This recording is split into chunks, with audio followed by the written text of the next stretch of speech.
Welcome to Closed Door Behind You. Special guest Seaton Smith. Welcome. Seaton Smith. We also, as always, we have our Lord and Savior, Christos, over here at the desk. Don't like when he does that. And I see you've got a very nice spread in front of you. Yeah, we got a good spread of Pokemon cards. Did you put the money in the... in my pocket? Yeah, you got it? All right, cool. The You're sex welcome. Money. Yeah. Anyway, welcome to our podcast. Yeah, thanks for coming out. This is a dope ass space. It's nice. Thanks. We're behind in the city, in the docks. Yeah. The alleyways. Do you like our background? Yeah, that's what I'm saying. It's cool, right? Aliens, yeah, man, shit's gonna happen. It is gonna happen. Yeah. And they're gonna look like that. Yeah, why would they not? Right. They would take all the time to be a gelatin form and then take a lot more time to become humanoid form. We got an It's really ambulance back there, too. 100%. See the ambulance? Just in case something bad happens with aliens. Put you right through those doors right here. And then it says close the behind you because I made it with AI, so it's not. Oh not shit. perfect. AI is really not perfect, is it? It's really not. But it will be. Yeah, It will be. Like all abusive relationships. It will be better every day. I remember that one time when we first met. Go ahead. So, Wait, so you had a traumatic incident happen on your way here? I don't know if it's yeah, it's bothering me. It just happened. It pissed me off because here's the thing: it's hot. It's about hit almost 90 today, but now it's hit down to 82. Point being, I like to wear. I have two things I like to wear during the summertime. I got these jerseys. I got free jerseys when I was opening up for Mulaney. Nice. And so we got like every arena we did, we got like free jerseys. So it's dope. So got a Warmer Knicks jersey. And then I have these shorts that I got. I got them in a mail order subscription box. Okay. And I would never buy this out of the store. And so I'm going to show the audience the length of these shorts. Boom, boom, boom. Wow. You see, yeah, these are for me. For me, growing up as a black man, these are the shortest shorts I've ever worn in my life. Right. Like we always wore shorts that would be down there, but now I'm 43. It's hot, and the judgment ain't as big a deal. I'm like, they ain't no dudes gay. I'm like, I don't care about that. I don't care. Bro, Right. you do fucking arenas. You can do what you want. Yeah, I'm gonna wear my short Yeah, shorts. you I can don't wear care. whatever. That's my position. Yeah, I live in New York City. I exactly. live in Williamsburg. I don't even see gay people anymore. Not because I don't see gay people. It's just there's so many more weirdos in the world. Right. That like the gays don't even. Right. Gay they're not- is like he's- down here and weird. Yeah. Yeah, there's a guy pissing right there on top of a bird. That's getting my attention. Wait, So- it's inside another man's mouth. Yeah. That's gay. That's super gay. But no, so I'm walking down the street getting here, and and it's like this particular neighborhood is pretty white, and it's other colors, but it's pretty white. You see sprinkles. And so Williamsburg. it's no, I'm talking about right now the neighborhood we're in now, Oh, which oh, is yeah, yeah. East Village. East Yeah, Village. just like NYU kid territory. Right. And so like some Spanish people, obviously. Yeah. On the outskirts. Right, This there's a lot of used to be their land, Yeah. kind of like the Indians. Yeah. Yeah. Now they're Uh, cleaning up. Those They're are still Puerto cleaning Ricans. up like it's their land. For Okay. the most part. If you want to go there. I don't know what your audience is like. All 12 of them are really cool. Yeah. Down to earth people. That's dope. We got 12 friends, like Yeah. the disciples. So walking down the street, so I saw a black dude and a Puerto Rican dude on the corner. And so that immediately kind of caught my eye. Like, oh, okay, I know black people are in the same, but nice to see black people. He looks me in the eye. He puts his hand out like for a dap. Like, what's up? I'm like, why does he want to shake my hand in the middle of New York City? That makes me very paranoid. I mean, that's an Yeah. And then I look to his other Puerto Rican friend more closely, and I see he's holding a phone. I'm like, oh, we're doing a TikTok thing.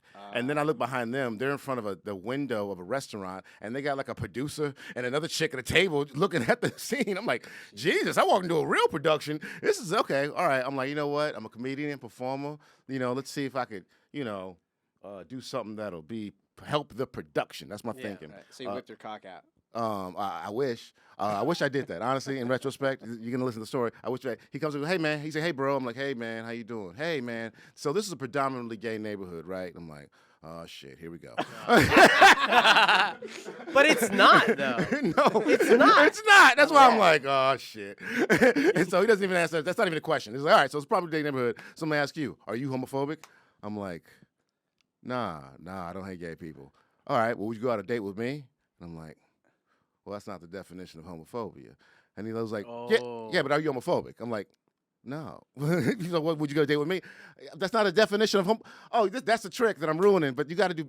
That was smart. Yeah. No, but first that of all, was he's perfect. a douchebag for Yeah. saying that. Yeah. And he was setting you up to say something really, Yeah. really inappropriate, and you handled it perfectly. Yeah. I love that. I was yeah, so like, you're not. I was so like, we were walking away, just like, maybe there was a funnier bit in there, but I was like, why I give him a bit for the doubt? I'm like, Nah. I ain't seen that nigga in the comedy scene. He ain't nobody.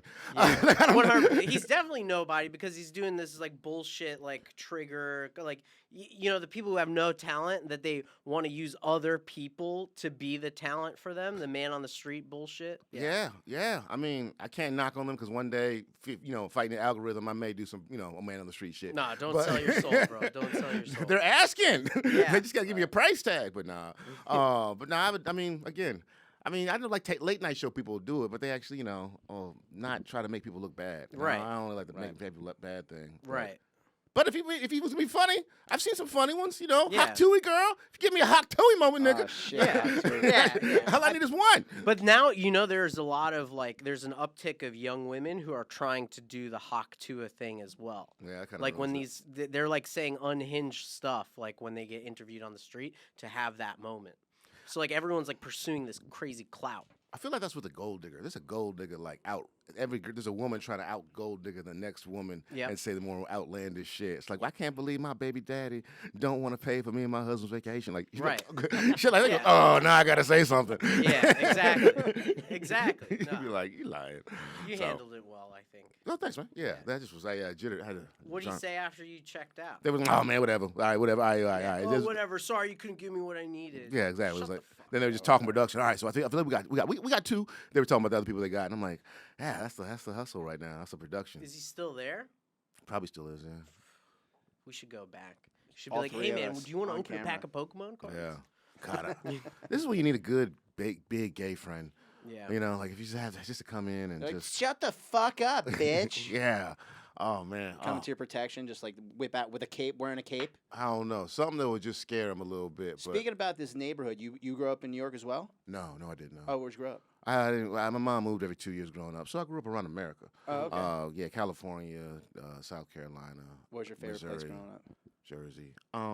Jersey, obviously. Jersey's the center of the universe. Oh. We're very Jersey-centric here. Jersey. No. Jersey is Oh, I was interesting. about to say something bad. No, Jersey. Jersey. I was born. I just spent a chunk of my life in California. It's like 12 years. So, Okay. but then I spent like 5 or 6, 7 of them in like Jersey, and just the Napoleon complex thing fucked me up because like.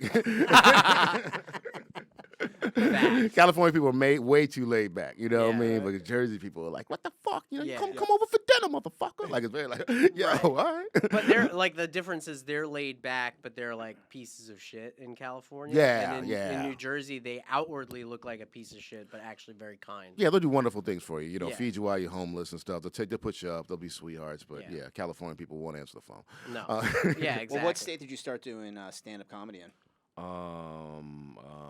Shit, that's even a weird question too. Officially, I started comedy in D.C. Okay. Yeah, that's when my official date 21. I started doing it in between semesters of college and shit. Oh, Hell okay. yeah. Yeah, and then that was a really fun place. How long ago was that?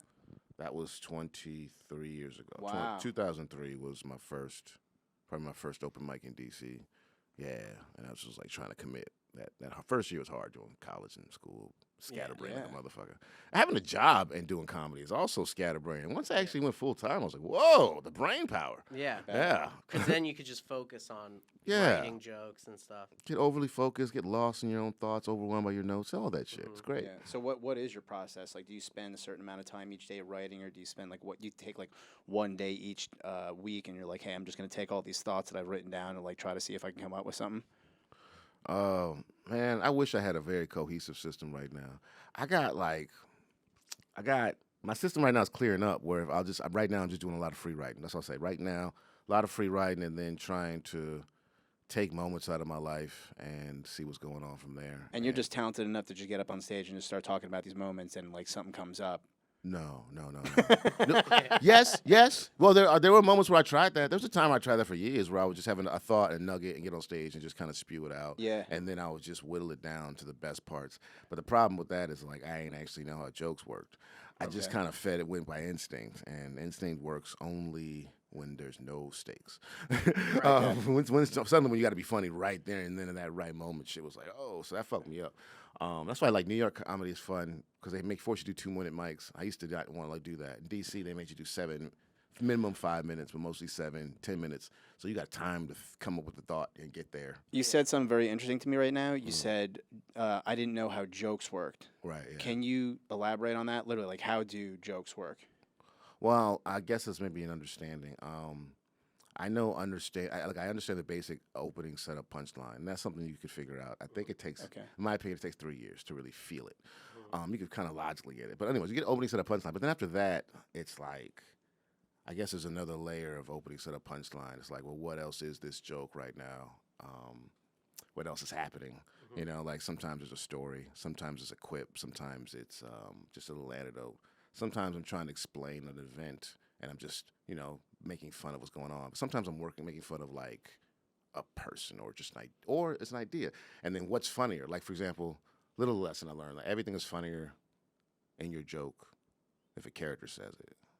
If, you know what I'm saying? Like you could say it, but if you make somebody else in that scene of that joke say it, then it's way more funnier. Character with a voice, or just a character that's separate entity from you in the story? That's an interesting way to put it. It's very logical. Yeah, that's what I'm saying. Yes, change your voice and make another character say. Every joke every joke is logically a story. So, and every story is a series of scenes.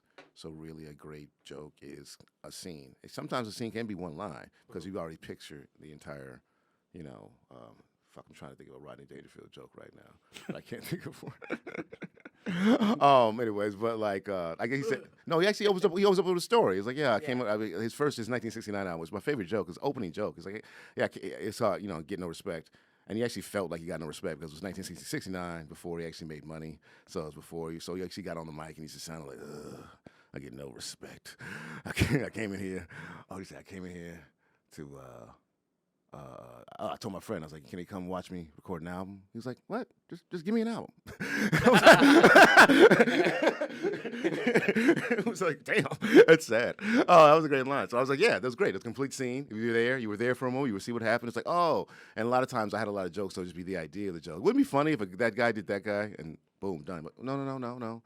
There's more things going on. And that's what to come full circle, that's what riffing on stage would do, where I would actually sometimes come up with a line, or sometimes come up with a story, or sometimes come up with something like really, but I didn't know how to take it to the next level. It was just kind of there. And then I was like, oh. And then I came to a kind of epiphany because, like, I also went to film school. And then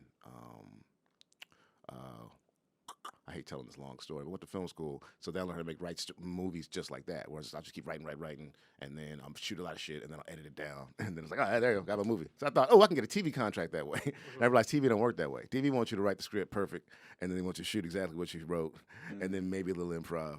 And so therefore, like, I got a development deal, and I had writers, but I didn't know how to explain what I wanted and how to do it because I just believed on instinct. And then I ended up having to fire them and had a great script, but I ended up going with somebody else.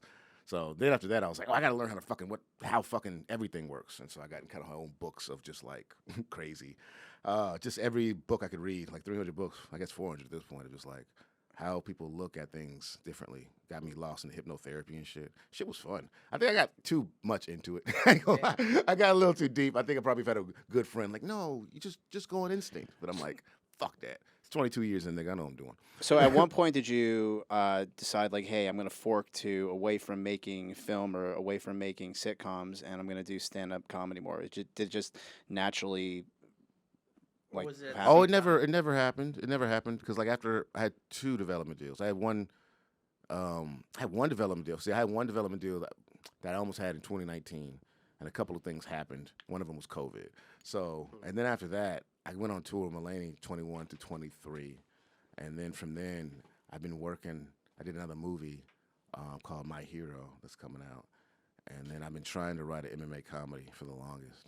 MMA comedy? Yeah. Oh, no kidding. You into MMA? You see how y'all reacted to that? That's why I got to write it. Yeah. Yeah. I'm going to the UFC tomorrow night. I'm going to Newark. I'm going to the Prudential. MMA. Yeah, I love MMA. I'm a huge fan. I'm a huge fan, too. Wait. I'm actually strongly against violence. Oh, that's good. That's smart. That's clever. you. That's I'm a very- doctor, so I'm not. I like people kicking the shit out of each other so that I produce work. Oh, that's fucking dope. Yeah, I've done MMA for 10 years at Tiger Showman. Oh, Yeah. yeah, cool, man. Yeah, I got a black belt there. Hell and, yeah. So I used to be able to train with some of the UFC guys they had. You guys should spar right now. Oh wait, where'd you train at? Well, I do Brazilian Jiu-Jitsu right now. I'm training at Workshop. Wait, did we meet I train already? at Henzo's. We met because you got the hot girlfriend. Yes, I remember this, man. Yeah. I don't know if the internet needs to know. There's a clip online of me hitting on this incredible Japanese woman, and she like humored me for like no, not at one moment did she humor me. no, at one moment she was like, hey, let's talk. She was like, no. And then finally she threw out boyfriend. I was like, Yeah, she got man, I big was getting so points many that laughs. That was Yeah, funny. that was a funny night. That was fun. That was fun. So, but yeah. So no, absolutely. So I really, and you said Gracie, yes. Well, I trained at first. I trained at the Gracie Academy in Miami, which is the Valenti brothers, Mm-hmm. and then I trained a little bit at American Top Team in Florida, Iceland, Florida, and then I moved up here, and then I trained for a little bit at Henzo's. Henzo Gracie, obviously the like one of the most famous, like the blue basement and stuff, and then I started training at a place called Workshop, who is a guy by the name of Jin, who's a black belt under John Danaher, who's like jiu-jitsu god. So yeah, but right now, actually, I'm injured. I just did an MRI this morning of my adductor because I was literally just putting somebody back in the guard and I felt a pop, and I popped this whole muscle on the inner of my thigh. Dude, the abductor motherfuckers. I had that to me last year, right before I was going to do a tournament, because I really got into kettlebells crazy, and then I just did one too many.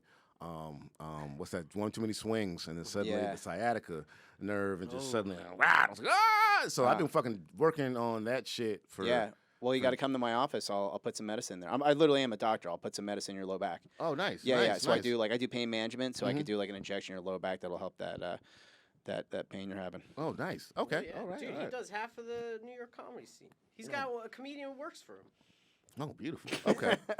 Yeah, I have a comedian who actually went to medical school, and then he was doing stand up, and I like came up to him after the show, and I'm like, "Do you have a job? Like, what are you doing to make money?" He's like, "Well, I'm doing this, and then I work at a clinic like 1 day a week." I'm like, "Well, what are you doing the other 6 days a week?" And he's like, "Nothing." I'm like, "Dude, you want a job?" And he's like, "Yeah." Wow.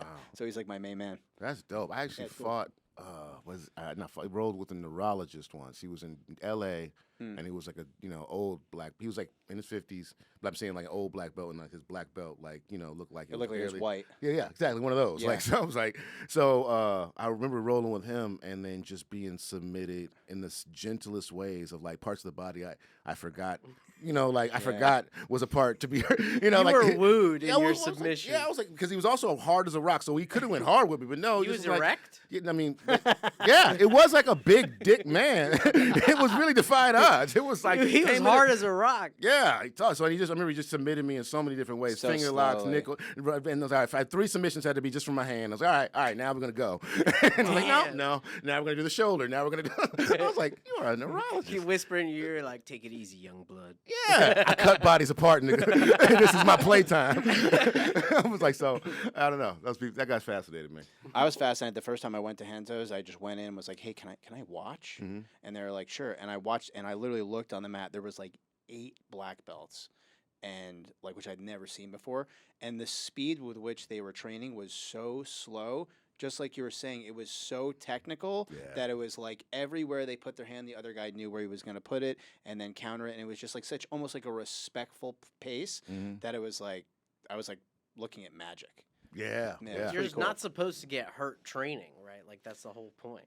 Well, there's this like respect that like the higher belts have because they know that you can get hurt, whereas like they say like white on white crime, meaning the white belts are the ones that hurt each other because they just go in there and spaz out because all they have muscle and stamina And ego. Yeah. Yeah. And so it's like if you go into a room full of white belts, you're just gonna see like it's just gonna be mayhem. It's gonna look like a bar brawl, whereas when you walk into that beautiful like majestic room I walked into and I saw that, I was like, wow, like there's just this level of respect almost that they have with each other that they're not going to hurt each other and they're just like playing around, and then when they do submit each other, it's like, good job. Yeah. I'm like, I'm really surprised. Like, oh, hey, you got the. I'm trying to have trouble with the darts. I got to figure out a way. If I can't get out of a move incredibly gently, I don't think I really know how to get out of them. I don't think I figured it out. Yeah. That's kind of like how I used to. Then I used to roll with this really big dude who was like he was 250, 6'7". And so that's when I had to start doing kettlebells because I was like, okay, technique only goes so far. It's a massive motherfucker. Like, oh, how I got to just make a little space to get out of that dude's space. But, that was, Yeah, I just going on a tangent on that dude, but I miss that dude. He had to quit. He's quit and went to go fucking doctor school himself. Oh, okay, Economics. And it was funny because his teacher got mad at him. His sensei was like, "No, I thought you would have a career fighting." He's like, "No, I'm gonna get a doctor in economics." What are you talking about? I was like, "Yeah, I man." need to contribute to society. Yeah. Anyways, what's going on? Hell Well, yeah. so at this point in the show, we do something very special. Mm-hmm. We have a very special sponsor that Christos is going to tell you about, and why don't you tell him about this part of the show?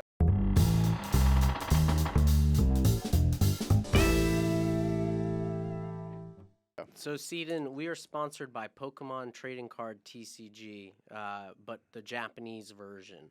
Unfortunately, they didn't send us a set this time, so we're going to have to open American cards. Are you okay with that? You know, I thought about that before I came on the show because I know you emailed me the contract and there was specific to be. Right. We're gonna have You cannot Japanese. insult Japan. You cannot mention I Pearl was specific. Harbor. Yeah. I Yes. mean, because and also I was specifically requested for Japanese I know. Pokemon cards. That's the whole reason know. I actually came on the show because you're I like, oh, come on the show, be a favor. I know. I'll have the Japanese Pokemon. Can we cards. maybe like AI in some like Japanese? We can't do it. He's so right. Yeah. He's right. Yeah, he kind of lied to me. He's right. That was That- weird. That was weird. It's not that I tried. He scrambled to go get him. This show new or something? What's going on? I- Is this Should we just go straight to the lightning round? Should we just skip opening the Pokemon cards? No, go ahead. Let's just do it. You know what? All right. I'll be a man. I'll be the man this All time. right, I Thank you. appreciate it. Thank dude. Which one do you want to open? Stop. This one Sure. or that one? Yeah, let's go with the blue one. Okay.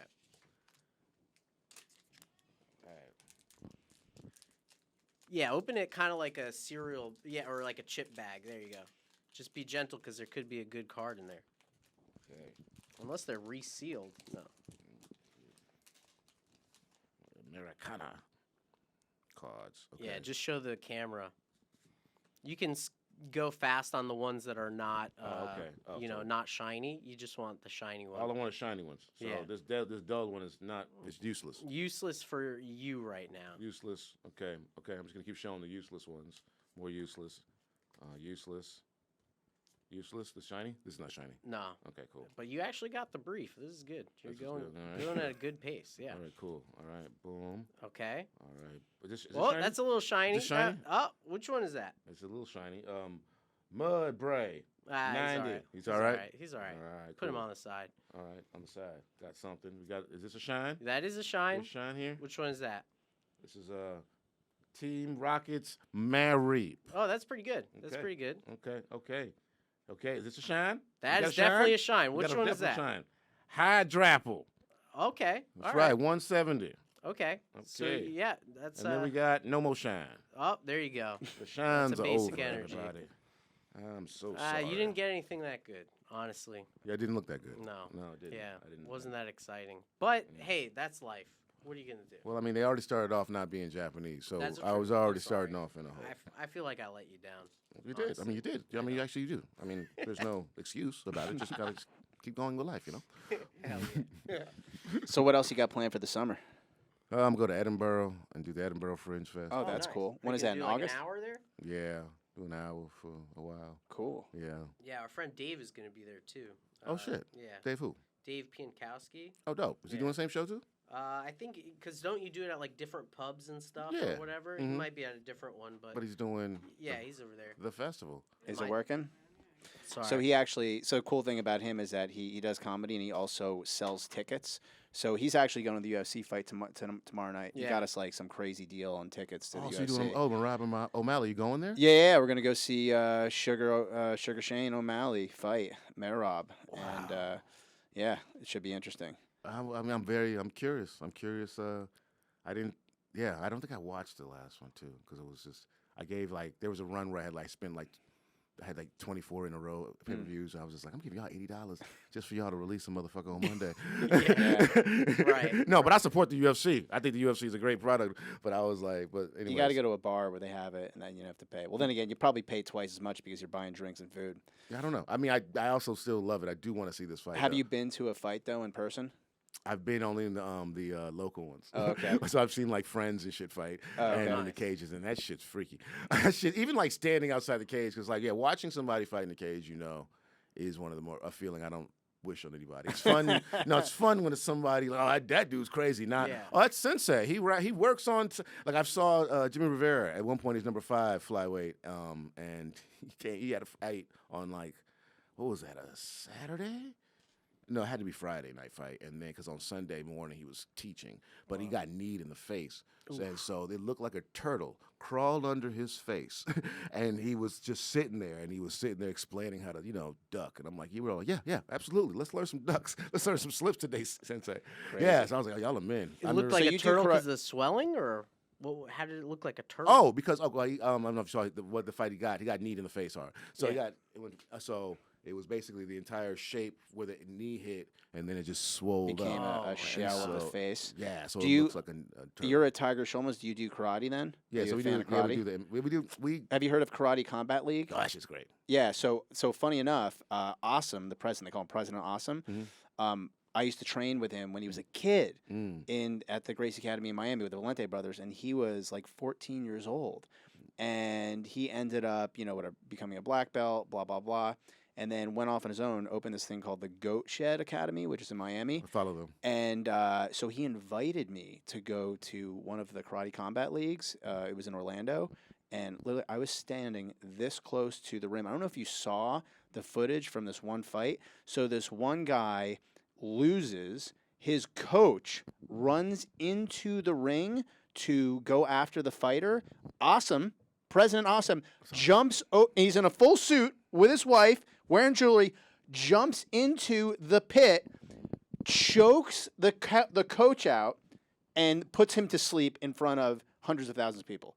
Yeah, that was crazy. I remember. That You can see my Japanese girlfriend in the footage with her head looking right at it. It's insane. Wow. Yeah, that was incredible. Nani? That is really cool. That was really cool. Yeah. That's a cool story. Actually, I feel like that almost they didn't put them on the map, but it really like made them a little bit more legitimate. Oh, for sure. Because the early productions weren't smooth, but now they're getting smoother. And then another fight, a guy got knocked out in front of me I forget what their names are. I apologize, but this one guy, he had fought in I think the UFC or PFL or whatever, small Brazilian guy, maybe like 5'6", jacked. And then there was this guy who was like 6'3", 6'4", this gigantic white dude who was bald. And I remember watching him walk across, and his feet were like this big. I'm like, oh man, like this little guy is going to be in big trouble. This little guy stepped back, kicked this guy in the head so hard right in front of me, he dropped in the ring, started posturing and having a seizure. Oh God. He never woke up. They had to open the corner and they came in with like the paramedics, and I was like, "Are you like this guy must have a bleed in his head?"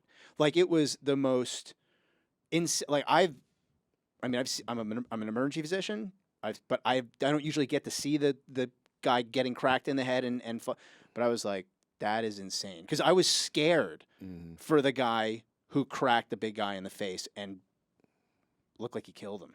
Yeah, tall guys don't put their hands up like that. Tall guys like lean back. They have a tendency to lean back. That's their problem.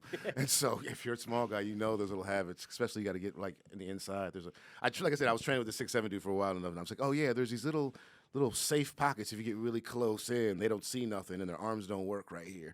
And then he comes up really low, and that looks like it's gonna hit, and it just hits your head. God, I've been kicked in the head a few times where I'm like, oh, I see exactly what happened. It's just the trajectory. It looks like it's going that way, and it just no. Have you ever gotten into like a street fight where you've utilized your skills, or? No, because I didn't start fighting until I was 33, so I was really good at running and avoiding things. But now that I know how to speak clearly and nobody takes it there. Like I've had standoffs. I'm like, hey, stop. Everybody goes, yeah, okay. And I'm not saying that like I'm a big tough guy. I'm just people look at me. I think my demeanor in my head, is really sweet and soft. And then when we start to fight, you reassess me and go, oh, never mind. That's kind of what seems what I always notice people's eyes. It's like, hey, man, hey, okay, whatever. So yeah, I've tried though. Oh, I remember one time there was this homeless man. I like telling this story, but there was this man. He's walking around, right? 6th Avenue, walking from Cellar. He's stopping Ubers, going, "Can I get a taxi?" And they're like, "We're an Uber," and then he goes, "Well, why you don't want to pick up black people?" So Ah, again, he there were two made it problems that. there. Yeah. One, again, they were Ubers. Number two, he was Puerto Rican.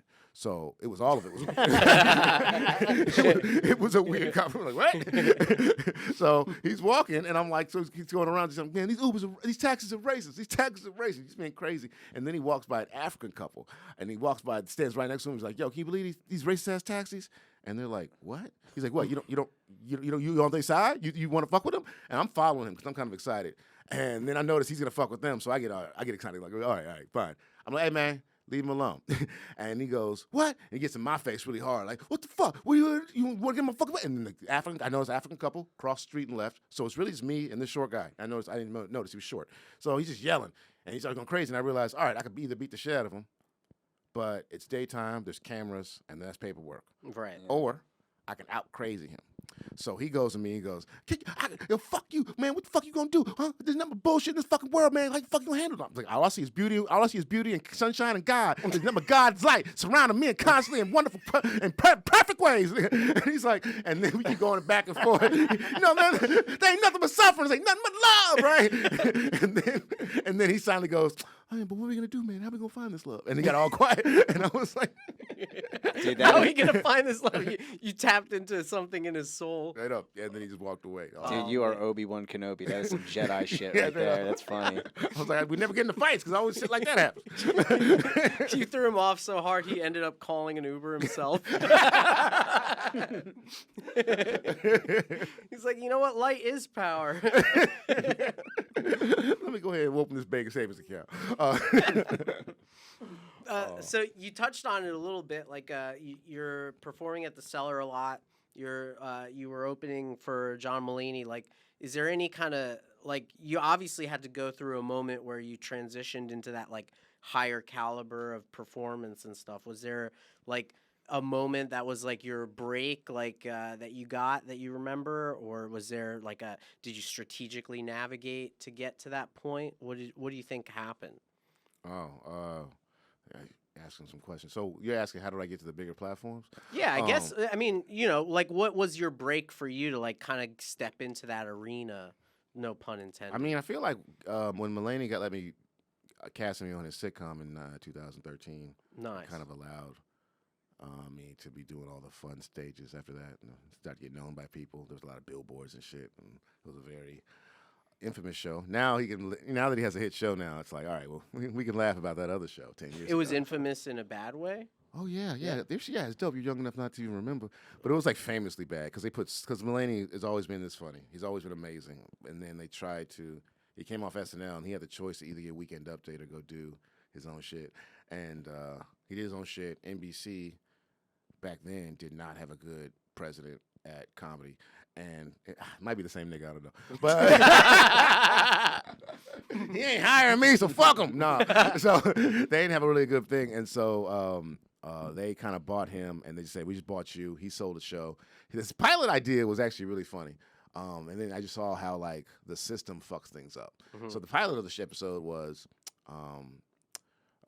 John had two roommates, which was like Simon Rich and Nassim Pedrad, kind of characters. And this is right before they were right for SNL. So just kind of a parallel of that.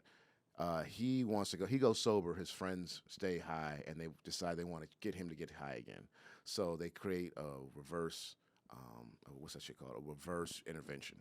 But funny. instead of to do the reverse intervention, they get like the bunch of sad addicts and drunks in the room, and they try to like do a surprise.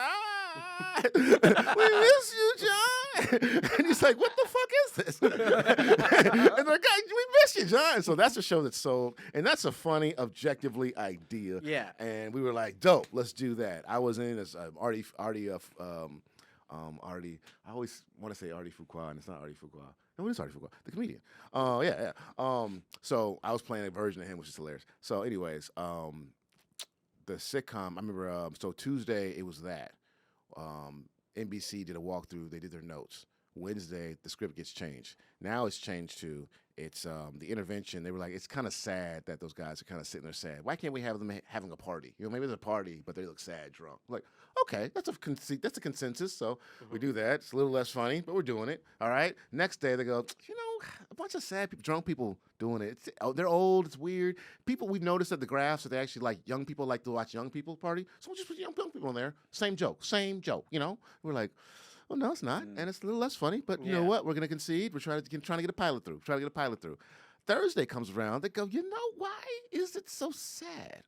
Why don't we make the happy music? So now the joke is a bunch of hot, sexy young people dancing, filled into his apartment as he comes to, and they're like, John, we miss you, and he's like. And now he has to fake himself leaving, like, oh, I'm mad. Let me go. Like, no, nigga.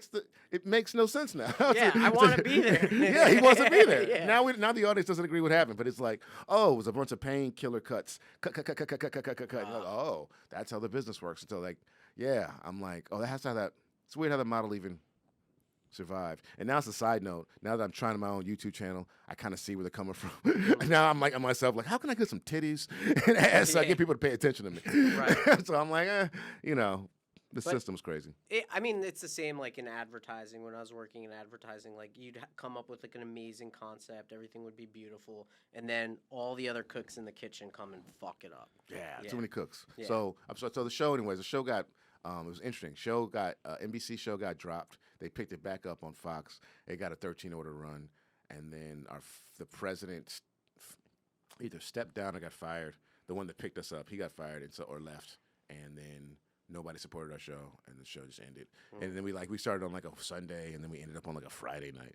You know what I mean? It was like oh, no one's watching. No one's watching shit. We're like, oh, okay. So that was infamous. And then, but still after that, we did a lot of cool ass shows and shit. It was actually pretty fun. Yeah. Do you want to get back into acting at all, or? Yeah, I've done shit. I guess it's just not. I've done like I did a Miss Maisel episode. Then Girls. Oh, I did. What was the most recent thing? I just. There's one summer I did Maisel. What's that thing called?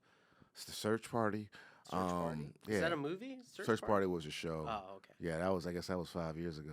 Yeah, I guess I haven't done nothing, no acting in 3 years because I was doing the tour. Mm-hmm. Yeah, I was doing the tour for 2 years. I've never been on a 2-year tour before. 2021 through 2023. How many stops?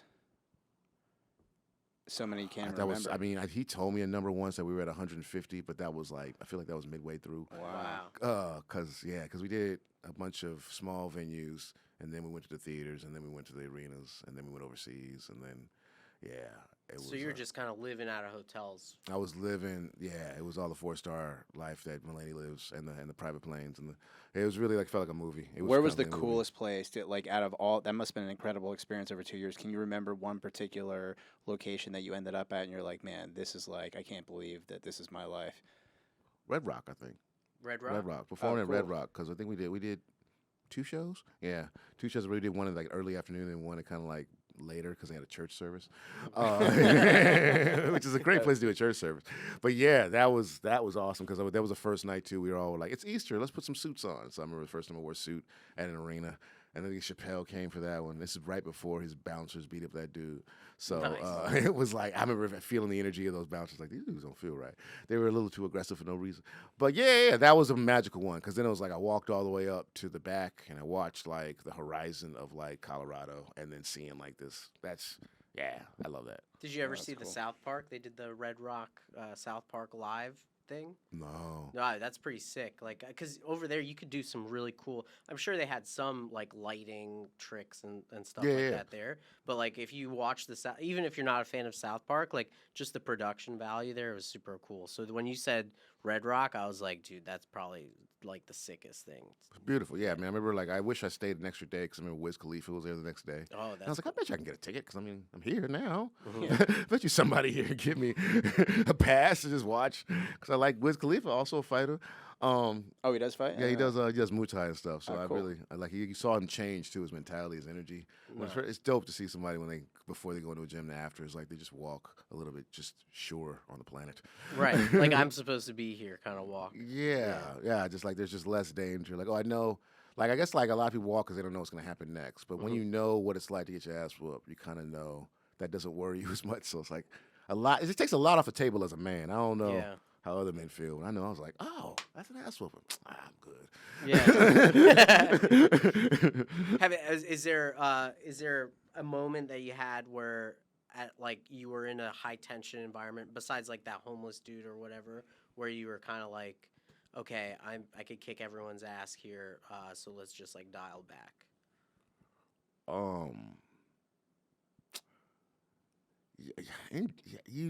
Yes. I remember I brought a friend on to fighting, right? He was a friend of mine.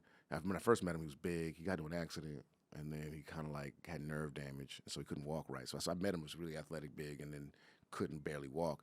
And then I told him, like, I don't know if you know this, but fighting, especially striking at like rolling kind of complicates things, but striking really makes for some reason your body have a defense mechanism, which makes you kind of like fix things that you didn't think would be fixable just because it's afraid. Mm-hmm. And so like I'm telling you, so he did it, and like within 6 months he was like couldn't walk, barely walk, and then suddenly he was just hopping around like Spider-Man. I was like, wow. I told you that shit works. But like I've noticed there's a problem though with me when I fight. So I'm a sweetheart person. I'm a people pleaser in my business. When I'm working the business, that's my job to be personable. When I don't want to be personable, I just walk away. Fighting allows me to just be an asshole some days. Some days I just am not in the mood to be that sweet. Mm-hmm. So we just go through the drills. I respect your space, respect mine. We ain't got to be sweet.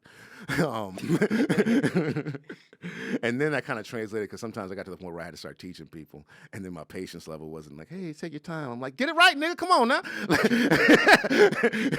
And that's my teaching style, which some people like, some people don't like. And so this dude who, like, he met me, he was a bouncer and then, drug dealer. And so before I even fought, he saw me as this, and now we're sparring together, and I'm, beating him easily but it's like, it's a gym. It's not real life. I'm not taking it serious. Look, whatever. And I'm also, so I realized I was an ass to him a couple times, and he kind of flipped out on me one day, like, on what, I'm like, I didn't even notice. I apologize. But you know. Because you hurt his ego. Yeah, I hurt his ego. Yeah, I hurt the ego. Yeah, and I did not mean to, but it was like one of those. Yeah, before the dynamic, he would have just been, shut the fuck up. But now that I can, right, it's like, submit him. Yeah, it's one of those, like, we were just trying to have a conversation. I was like, yo, stop putting words in my mouth. I raised my voice when I could have just kept it low. But I was like, yo, stop putting words in my mouth. And he just ran away. And it was like one of those, like, oh, it's like one of those, like, oh, damn it. I can't have conversations with certain men now because now it's like, oh, we going to fight others. And I'm like, no, you're the one that always thought about fighting the entire time. That's your problem. Right. So that's, I've just noticed that. My relationship with men got different ever since I started fighting. We got some. We have some questions for you. It's actually time to do our lightning round. Welcome to the lightning round with Seaton Smith.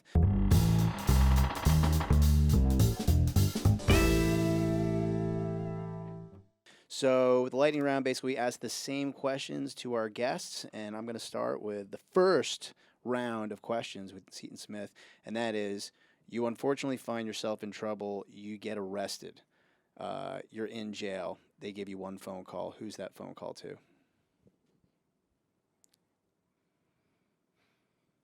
How much is the bail? it would the bail. That's good that you have options. I mean, yeah. How about if it's okay? Let's do both. Let's do bail is $500. And you have no money on you, and you don't have your ATM card, and then the next question is going to be bail is $30,000. But embarrassing crime. Yeah, we gotta go with the crime too. Yeah, the crime is embarrassing, no matter what, for both. They're both embarrassing crimes, like pathetic. Oh man, now we gotta know the crime because like 500, I could just call him a girl, maybe. I maybe call him a sister. Maybe call somebody else. Maybe, but 30 grand. I don't know if I'd even want to come out. Honestly, I'm like, for what? What would we do? Spots? No. Yeah. Let's just rock this out. It's 30 grand. All right, good answer. I like that. He will call nobody, and he will stay in jail, and he will like it. All right, that's a first. I'll be like, I'm in some meditation shit. I'm a monk now, nigga. What? All right. What is one conspiracy that you truly believe is true? Frick frack. Oh man, because I got to work on this. Because I know, like, I would say the JFK inside job, and not that they killed him and then buried it. It's that they fucked up in finding the guy. because the one that they were following him knew he was going to be a problem, and then they just lost him, and then they killed Kennedy right when they lost him. That makes much more sense to me. So you think they knew who it was? Definitely know who it was. They were tracking him, and they fucked up, and then they covered it up. They fucked up. Yeah, exactly. They're like, this is an evil guy. Well, yeah, an evil guy we knew about. I mean, he went to Casco, and they have pictures of him meeting motherfuckers. They have all the information. So it's like, they had the plans. They just had to get into a car and follow this motherfucker. But it was the 60s, and people could lose. You could lose motherfuckers back in the day. Yeah. That was amazing. You could Damn. just... So What a time to commit crime. great time to commit crime. You could actually legitimately not be really seeking for help. You just be living your life. Yeah, there's not cameras watching everywhere when some guy walks up to you in the street and tells you that he's going to kick your ass. You're like, there's no cameras. We can... Let's rock and roll. That's the first thing I think about whenever I think of, like, are we going to fight? Like, it's cameras, so I got to explain. Yeah. No, I don't need to do this. But then it's on the flip side of, like, there's the always that potential that one crazy who actually doesn't care about that. Right. And you're like, oh, is he just going to do something crazy and I'm going to miss that move? There's always that. But, you know, you got to learn space. But then it's like if they have a weapon, you got to, like, smother them. Yeah. It's New York City living, baby. That's all I think about. Yeah. No, 100%. So how about if you can go, how about if you were having dinner and you can invite anybody live or dead to dinner? Who would that be? Solid question. First thought, probably be Richard Pryor. And it'll probably be... What year would it be, though? That's a problem. Yeah, there's different Richard Pryors. It's a problem. I have to get, like... It'd have to be when he has the disease, but before he can't talk no more. That small window. Like after the burn. Way after the burn. I'm Okay. talking about 10 years after. I'm talking like 90s around, hear no evil, see no evil. Okay. Where he can still kind of deliver a line. That's when I want to talk to him because he's like too candid. Humbled? Yeah, he actually has some stories. He has some retrospect. Yeah. He has maybe some specifics. Some knowledge to share with you. Yeah, you know, like, because, he did a lot of things right. Yeah. That whole comedy thing.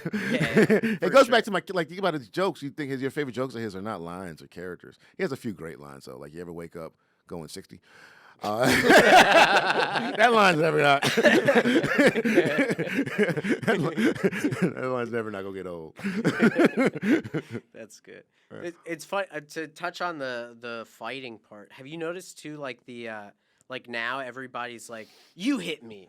No, you hit me, because no one wants to like hit first now because they're being recorded and there's like a self-defense thing. No, I don't think they're that. I think they just want to. Those people I think just don't want to fight. They just try to talk shit. Yeah, and they're like, go ahead, hit me. Go ahead, hit me. Yeah, the people that really like fighting, have never been that much of a talkers to me. I haven't met very many of them. People who talk and fight, it's very hard to do both. Yeah. It's just like mentally speaking. Like even when you fight with people, like there's only like I know. Let me not skip too many words.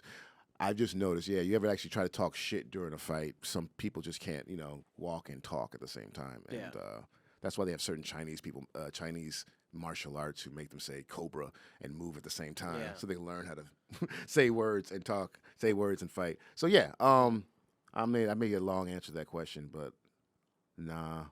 What was that? Was a question again? It wasn't really a question. It was just an anecdote. Yeah. Yeah. But I have a question for you. Yeah, go ahead. What do you think happens to you after you die? I think we get a form of energy that goes into the electromagnetic circle that's around our Earth that we're all kind of connected to, and we get probably reimagined into another form of matter. Yeah. Yeah. Like another sentient form, or like?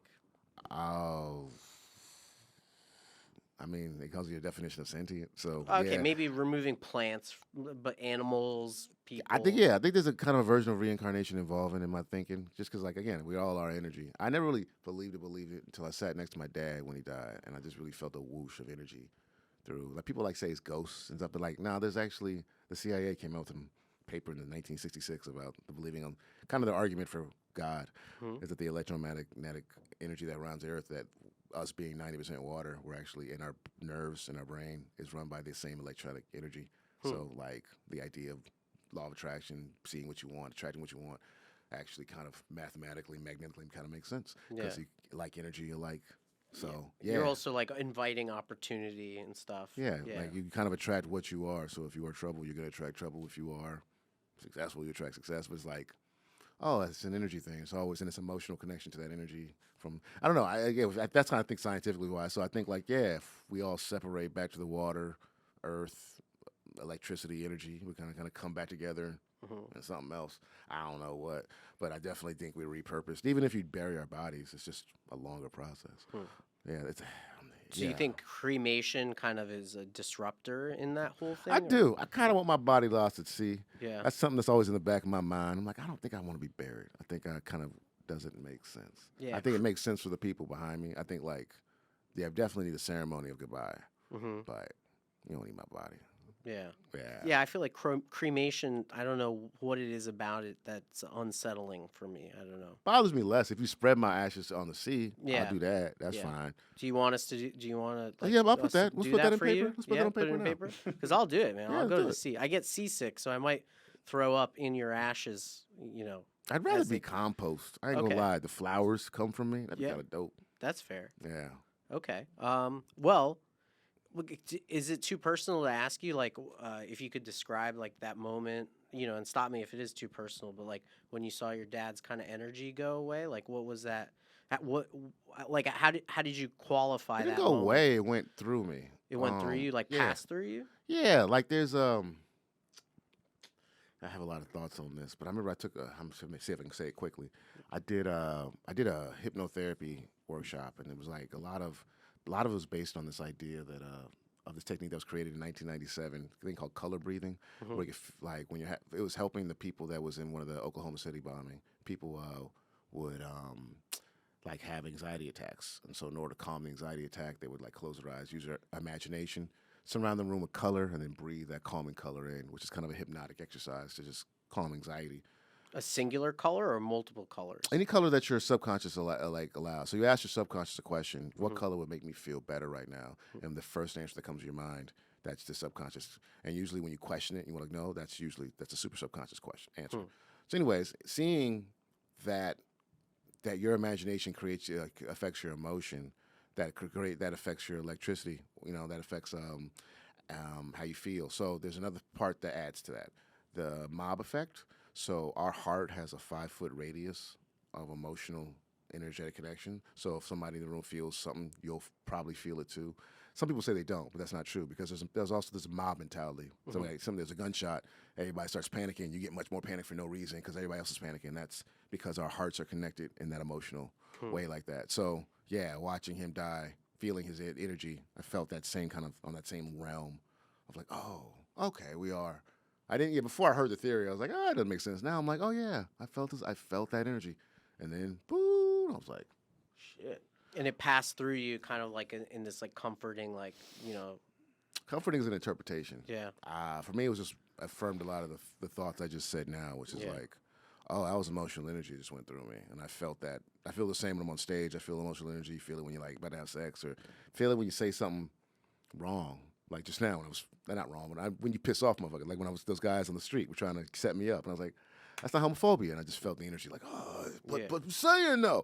So I felt that energy with him. So maybe it was his fear of death, or maybe could have been that, but I ain't never feel it so strongly go like through me. Usually I just feel like bah, bah, bah, bah, bah, but this went like like almost like it was going back to the earth. So I was like, oh, that's what makes sense to me right now. So That's pretty cool. yeah. Huh.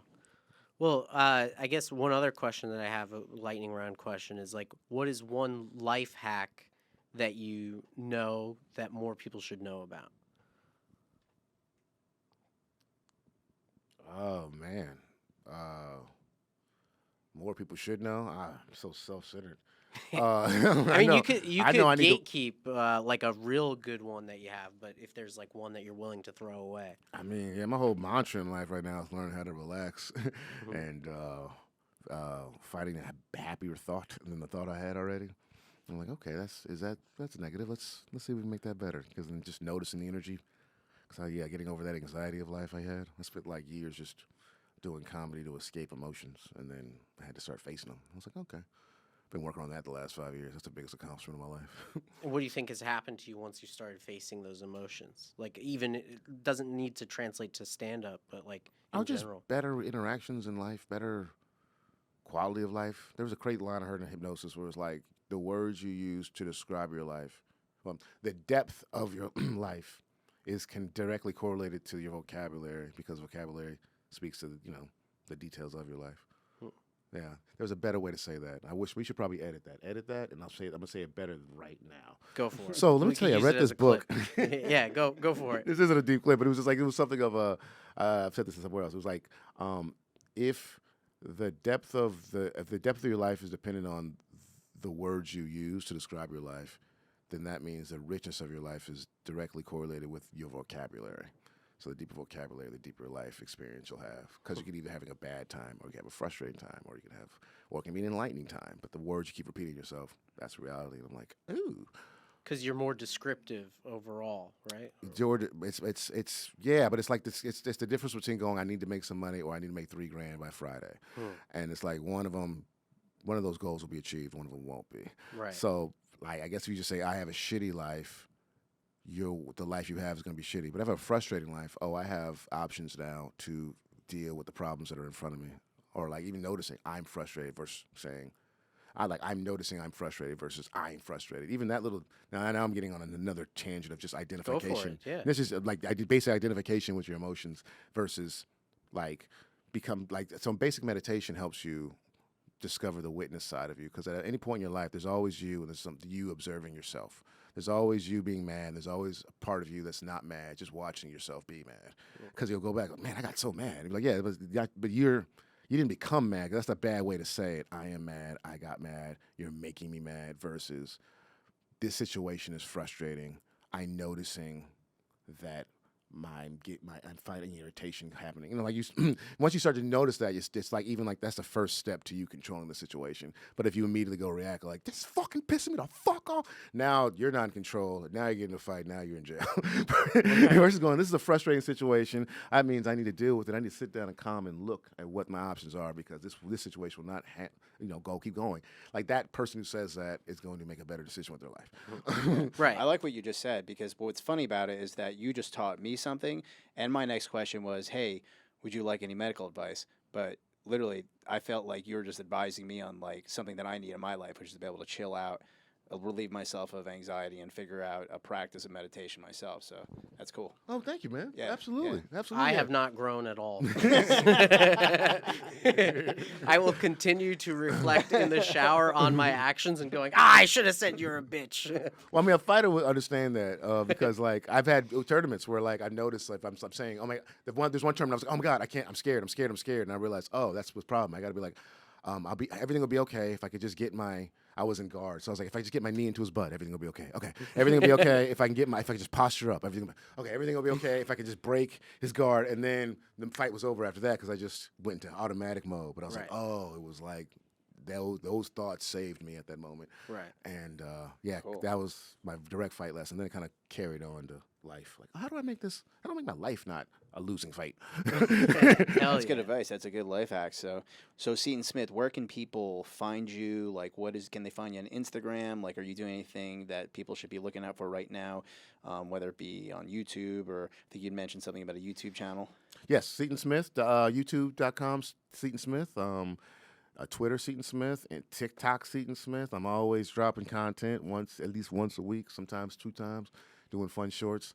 You doing shorts now? I've been doing shorts. Yeah? Yeah. You want to do some sketches? We should do some sketches. Please, let's do some sketches. Let's do it, dude. Man, I need to do it. I'm all about content right now. Hell yeah. Let's hook up. Yeah, cool, let's man. do it. Well, yeah, so that wraps up our episode of Close the Door Behind You with Seaton Smith. Thank you so much for coming by. Thanks, dude. Thank you. All right. Very fun. Thanks, everyone.